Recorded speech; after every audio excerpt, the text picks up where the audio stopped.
Sobrang sarap. Sobrang sarap. Grabe yung sapatos ng bata. O, tignan nyo. 1990. Ayan na. We're going to Tokyo Sky Tree. Ganda talaga paggabi kasi yung mga ilaw. Tokyo Sky Tree is still the tallest structure. Hindi ka makakakita ng mga traffic. Natakot. Grabe oh. Nakikita nyo ba yan? Nakikita nyo ba yan? Good morning! It's day 10 and it's their last full day. Yung mga kasama namin, last full day na nila. Yeah. Uwi na sila. Yeah. And dahil uuwi na sila, relax na lang ang kanilang itinerary for today. Kasama kami doon, syempre. Ngayon, magla-lunch muna kami kasi anong oras na? It's already... So, 1:16 na and ngayon pa lang kami lalabas kasi nag-pack na yung iba. Kami din nag-pack na kasi nga lilipat kami ng hotel, 'di ba? So, ngayon magla-lunch lang ulit kami dito sa Kura, yung malapit sa amin na Kura Sushi. And after that, may pupuntahan ulit kaming tindahan ng mga sapatos. Guys, kasi sobrang sulit bumili ng shoes sa ibang bansa talaga. Kaya kung meron kayong bibilihin man, siguro shoes yun. Tsaka yung mga snacks na sikat dito sa Japan, the rest kahit i-let go nyo na. Well, depende naman sa trip nyo kung anong gusto nyo bilhin. Pero yon. Anyway, maglalakad lang kami papunta doon sa Kura. And update ko na lang kayo pag nandun na kami. Finally seated guys after mga 40 minutes. So now, andito na kami sa aming table. Naka-order na rin kami. And again, it looks like this. Alam nyo na yan. Dito yung pwede kayong kumuha. Tapos dito sa taas darating yung order nyo pag sa tablet kayo nag-order. Yan na. Dumating na yung order ni Mateo. Daddy, kunin mo naman yung isa. Same yan. Pindot. Paangat. Yun. Ganun kumuhin na. Yan. Start eating. Ayan na yung mga order namin. Dami na. Nagdatingan na. Yes. Oh, yan pa yung soup. Yan. Let's eat. Ilalagyan ko ng soy sauce. Masarap to. Ay, baka bawal to sa gutom. Ano ba? Ito muna, pahingi ko nito mahal. Baka bawal sa gutom eh.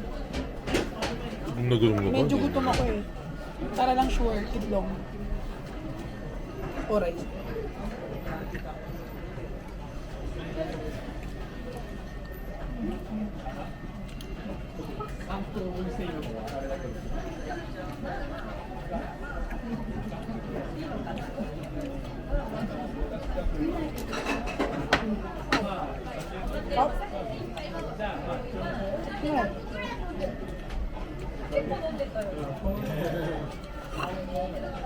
Guys, kung meron kayong o-orderin, ito yung orderin nyo. Shrimp gratin. Sobrang sarap. Sobrang sarap.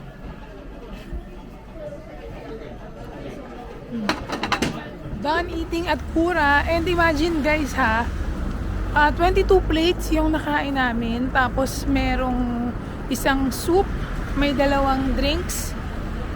At ang total lang ng bill namin ay 5,500 yen.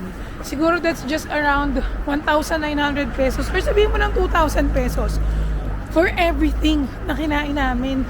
Isipin mo ang isang sushi na may dalawang piraso is 150 yen. So 70 pesos. So divided by 2, 35 pesos. Sa atin, ang mahal. Kaya pagka nandito kayo or kung saan mang lugar kayo, yung mga bagay na alam yung cuisine nila na sa Pilipinas mahal, dito nyo nakainin. Halimbawa yan, mga steak, mga sushi, sashimi, kainin nyo na ng kainin dahil pagbalik natin ng Pilipinas, mahal na sila, lalo na kapag gusto mo is quality. Yung ramen nga, masasabi ko na pwede nyo pang palampasin kasi may ramen naman sa atin, di ba? Hindi naman din ganun kamahalan, halos same price lang din dito. Kasi like sa Ichiran, ang presyo ng ramen, mga 400 pesos siguro. Ang ramen din sa atin, mga nagre-range din sa ganun, meron ding mga ganun. Syempre, mas iba yung lasa dito, pero mas i-recommend ko pa rin na ang kainin nyo is yung talagang malayo yung presyo na difference. Like yun nga, yung mga sushi, mga sashimi, mga steak, lalo na steak. Grabe. So yan, naglalakad lang kami dun sa... Ningal ako. Naglalakad lang kami papunta dun sa sports, sa Super Sports Sebio, yung tindahan ng mga shoes. Hanap kayo ng branch nun, marami siya dito sa Japan, Super Sports Sebio. Tapos mura yung mga sneakers niya doon. Kaya okay tumingin doon. Kasi kahapon, meron kaming tinignan na shop sa may Ueno. Ang presyo nung on na nabili nung daddy ko doon is 23,000 yen. Doon sa binila namin na Super Sport Sebio, 16,900 yen lang. O di ba layo ng difference? So anyway, sobrang mas malamig ngayon guys. Sobrang iba yung panahon. At lumaharap pa, tumatabi pa. Iba yung lamig ngayong December 27. December 27 today guys. And mas bumaba yung temperature. Nasa 6 degrees ata. Or 1 or 5. Basta ganun. So yan. Update ko na lang kayo pag nandun na kami. Ayan, tatawid na kami. Let's go!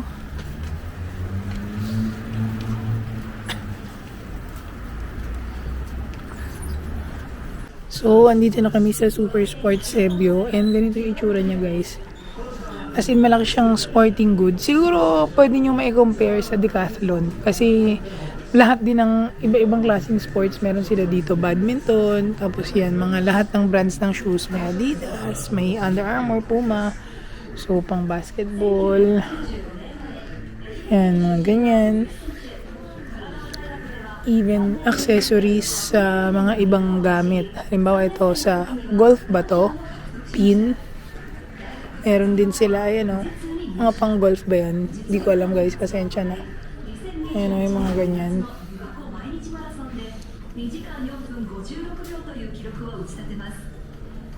Oh, iba-iba pang sports. Ayan, pang golf nga. Ito. Ayan. Tapos, ano to, hindi ko alam anong sports to. Badminton ba yan or ano? Yan. Hindi yan yung mga shoes. Yan, mga shoes. And then, dito pa, meron pa yung mga lifestyle nandito sa unahan. To mga gloves, even gloves meron. Talagang kompleto siya. Para siyang Decathlon. And super mga sale na. Lalo ngayon, parang end of winter season na sale. Kasi di ba ang winter nila hanggang Feb, pero usually mga December, early January sinisale na nila. Pero hindi lang pang winter, even yung mga ganito. Kasi nga lahat talaga ng gamit na pang sports, pwede kayo makahanap dito. Ang pangalan niya is Super Sport Sebio. And then yun, may nag-aayos din ng badminton na racket. Yan. Dito yung mga lifestyle shoes. Pag naghahanap kayo, usually nasa harap siya. Kasi yun yung mga tinitignan ng mga tao eh. Pero sobrang laki niya talaga guys.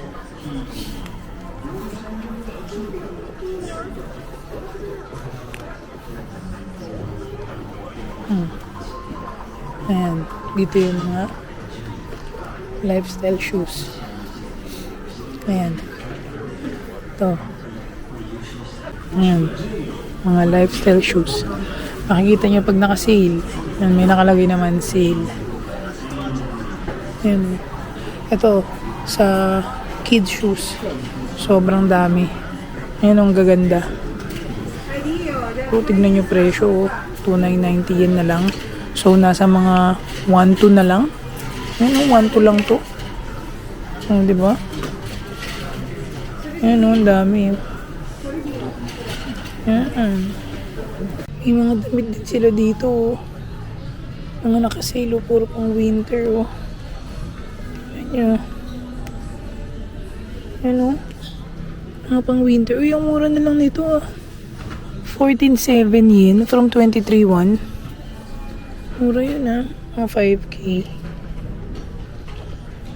Mga winter shirt. Grabe yung sapatos ng bata. Tignan nyo. 1,990 yen. Diyos ko, 800 pesos lang yan guys. 700. Grabe. Ano yung tsura niyan? Ganito Grabe, no? So, tapos na kami dun sa Sport Sebio and now, naglalakad na kami ulit pabalik ng Oshage. Kasi aakyat tayo ng Tokyo Sky Tree finally kasi gusto ni Mateo yun. Napahinto lang kami dito malapit sa Sky Tree. Meron parang mga kebab na tindahan. And itong isa is Turkish and then itong isa naman is King Kebab. Ewan ko kung anong ano to. Yan. Pero usually guys, based from experience, halos lahat ng natry namin ganito, masasarap dito sa Japan. Malasa siya. Ayan yung menu nila. Masarap siya. Kita ba? Yan. Masarap yung mga food nila. Yan o. Ito naman yung sa kabila. Yan. In fairness, okay siya. Anyway, tapusin na namin itong pagkain namin. Nagmamadali na kami dahil may reservation yung Skytree. So, kailangan na namin makabalik.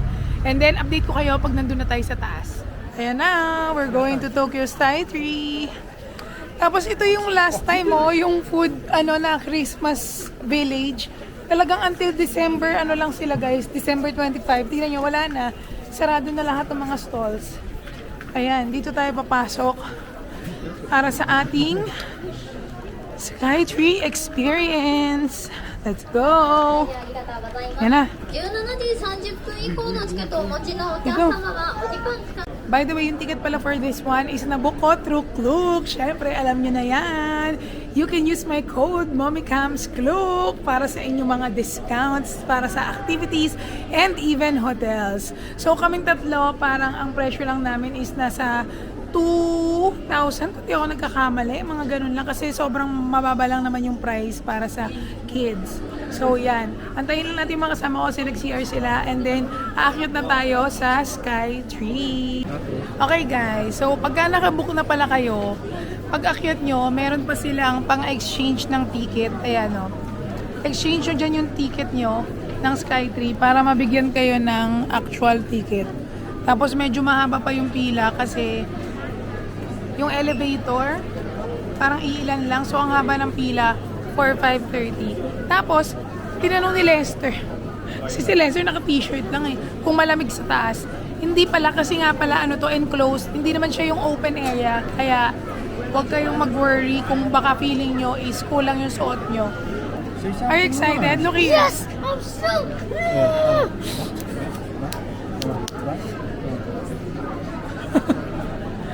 Ito pala yung rates guys and schedule. Post nyo na lang kasi naglalakad kami. But ayan yung ticket prices. Tapos meron siyang dalawang parts. Yung 350 meters tsaka 450 meters. Doon lang kami sa 350 meters. Kasi same lang naman yun halos. Kumbaga same na lang yung makikita mo. Medyo tumaas ka lang ng 100 meters. Konti lang. Medyo lang dito. Bottleneck. Ang daming tao. Sobra Ayan kita nyo yung mga ulo ng tao yan. Diyan yung tatap yung card. Ayun doon Pero ang haba ng pila, grabe. Ayan, finally nandito na kami sa elevator. Marami yung kasya per elevator.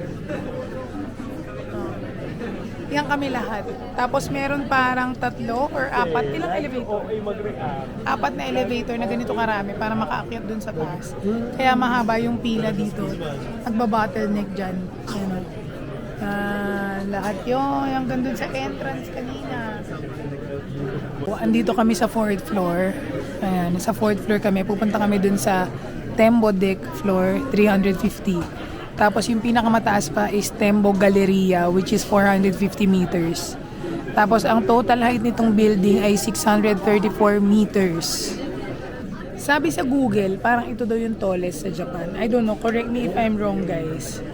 Pero yun yung na-search ko. Ayan na, maakyat na kami. Okay Ayan na, nasa na kami. Kita nyo sa screen. Ayan na. Nasa 100 meters na kami. Nasa 150 meters na kami. Ayan na. Nasa 200 meters na kami. Grabe, ang speed niya 600 meters per minute. Yun ang speed niya. Ayun na nakita nyo. Ayun na, bumabagal na. Oh, nasa taas na kami. Ayan na, bubukas na ang... Ayan na, bubukas na. Ayun o. Did you swallow? Yes, one. We're here. Hey. Ayan na. Finally, nakaakyat na si Teo dito. You might get lost, boy. Wow! Mahal! Wow! Dito! Wow! Nice! Ayan! Ang makikita nyo paggabi. Wow! Ganda talaga paggabi kasi yung mga ilaw. Mas kita mo. Tapos paikot to, guys. Yan o. Yan. Ito yung gusto ni Mateo eh. Yung pang silip. Ayun o. O ito, nag-rent kami nung ganito. 300 yen. Oh, wala ka naman nakikita eh. Oh. Yan.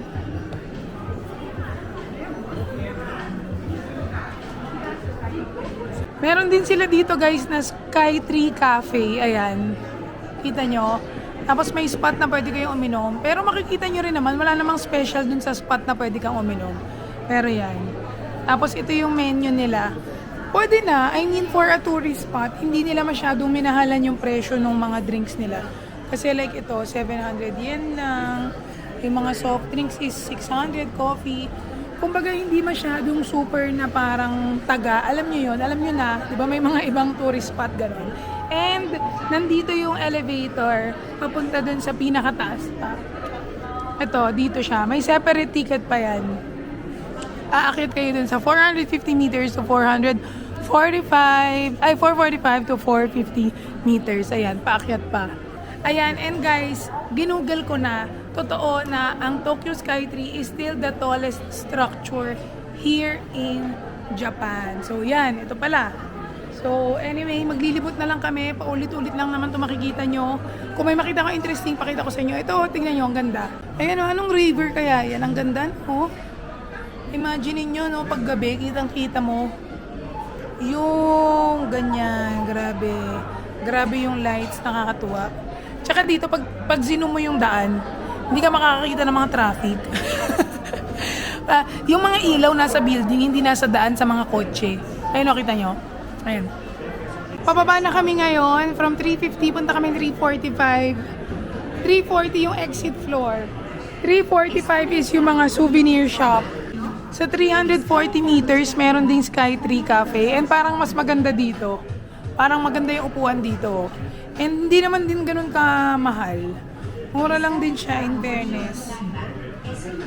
You know. Pero dito din, merong glass floor. Sa 340 meters. Dito na yung exit, guys. And merong glass floor na pwede mong apakan. Ayan, o. Yan. So, let's see kung saan yon. Tingnan natin. Ayan, daming tao. Parang lahat nandito sa glass floor. Ayan o. Yung elevator for exit at glass door, parang nandito din. Nandyan din yung glass floor sa exit. Ayan o. Pati dito sa glass floor, ang daming tao guys o. Haba rin ng pila, glass floor at exit. Ano? Ayun pala o, katakot. Takot yung glass. Ano? Ang taas. Kita nyo? Ang taas o. Kitang-kita o. Kita nyo? Ang taas. Ah. Amin. Ay, natakot. Oh, uy, mahal sila mo pa dyan. Naglalakad ka pa. Katakot. Uy, katakot naman. Yung pila pala guys, dito na mahaba, is para na sa exit. Dito sa photo service, walang bayad. Ayan o. Walang bayad. Pagka phone nyo yung gagamitin, nakalagay naman siya doon na libre yung picture pagka phone nyo yung gagamitin. Pero feeling ko, ang strategy nila is, meron silang sariling camera talaga dito na galing sa taas para kitang-kita yung baba. Tapos after nyo magpa-picture, papakita siguro sa inyo dito kung gusto nyo bilhin. Ayan. And then, pag gusto nyo bilhin, edi, kumita sila. Finally free and outside. Parang medyo nakaka-claustro dun sa taas. Kasi parang ang sikip, dami tao. Dito pala, dito yung daan. Dito talaga lagi ang mga daan ng mga tourist spots no? Siyempre, trap. Para mapatingin kayo bigla, ay ang cute, ay ang ganda, ay ang cute, ay ang ganda. Pero no, we're smart. We will not buy stuff like that. Andito na kami sa grocery guys. And grabe lang. Gusto ko lang i-share sa inyo. Tignan nyo to. Tignan nyo guys. Grabe. Nakikita nyo ba yung steak na yan? Nakikita nyo yung marbling? Nakikita nyo? Nakikita nyo yung presyo? 3,413. Mga nasa 1.5. Ganyan. Grabe. Grabe. Nakita nyo yan? Nakita nyo yung mga karne nila? Grabe oh. Nakikita nyo ba yan? Nakikita nyo ba yan? Grabe. Ano? Tignan nyo. Tignan nyo. Oh. Finally back home guys, and it's day 10 already of our travel vlog. Medyo mahina lang kasi tulog na yung anak ko. So anyway, umpisahan na natin ang ating costing. I think ito yung araw namin at talagang as in legit super relax. Pinaka-relax na ata sa lahat kasi talagang nandito lang kami sa area, tapos ang pinuntahan lang talaga namin is yung isang shoe store, tapos yung Tokyo Sky Tree, and then that's it. Okay, so umpisahan natin. Yung una is yung lunch namin na medyo merienda na nga kasi parang mga around 3 PM na kami nakatapos kumain. So ang nagastos namin doon ay 2,066 pesos. And then next, nagpunta kami sa shoe store, di ba? Wala naman kami nabili doon. So buti na lang, mark safe. And then next, nung pauwi na kami, yung pinakita ko sa inyo na parang mga shawarma store. So yun, nakabili lang kami ng dalawang shawarma doon. Ang nagastos namin ay 487 pesos. And then for the Sky 3 ticket, ang nagastos ko ay 2,325 for 2 adults and 1 kid. Again, please use my code MommyCamsClub for discount sa inyong mga activities and hotels. And then next, yung dinner, yung pinakita ko sa inyo, di ba? Namili-mili kami ng mga karne, ganyan. Yung mga iba, yung mga dessert, di ko na masyado napakita, mga inumin, yan. Ang nagastos namin ay 2,973 pesos. And then, nung pauwi na kami, meron kasi kami laging nadadaanan na malapit dito sa aming apartment na nagtitinda ng para mga cutlet. Alam niyo yung mga sayabu. Yun yung specialty nila. So, lagi talaga yun. Tapos parang may nakadisplay na 20% discount pagkagabi na. And ang nagastos ko doon ay 813 pesos. Now, hindi ko alam kung mura na yun. Pero parang mura na kasi 3 malalaking cutlet. Tapos, 2 maliit na bilog. And then, isang parang pork croquette. Parang mura na, no? 812 pesos. Mura talaga dito sa Japan, guys. Sabi ko nga sa inyo, kailangan nyo lang talagang maghanap ng something na mura para makatipid kayo, lalo sa food. Hindi naman kailangan laging convenience store kasi medyo mahal din sa convenience store. Hindi rin naman laging pwedeng yung mga Yoshinoya, di ba? Hindi rin naman pwedeng laging grocery din. So, yun, marami talaga mga ganun, yung maliliit na tindahan, nagbebenta. Mura din siya. So, anyway, guys, yun nga sabi ko sa inyo, bukas, 3 na lang kaming mag-aama, yung mister ko at yung anak ko. 3 na lang kaming maiiwan dito dahil kami nga ay 21 days dito. And meron na tayong mga bagong adventure na gagawin for our remaining days. So, I'm very excited for that kasi may mga first time tayong gagawin. So, sana panoorin nyo pa rin. And sana nagustuhan nyo tong video na to. And kung nagustuhan nyo, please don't forget to like and subscribe to my channel. I'll see you again until my next travel vlog. Bye!